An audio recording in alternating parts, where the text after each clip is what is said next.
6 na po ng hapon nang mapagpasyahan namin na lumipat na naman ng lokasyon.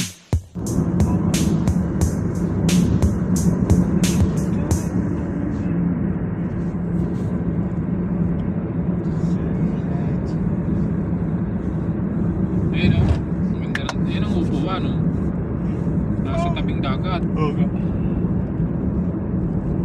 Ang problema, parking lot. Hindi, para papasok dyan eh. Hindi, dyan na yan eh. Yan ang parking lot. Ayun, yung nililisan ng sasakyan na yun, doon ang parking lot. Parking ka na dyan, do. Ito. Diyan ka lang parang ito. Yan. Yan, do. Magaling ka talaga. Ako'y pinahanga mo. Isa na namang magandang view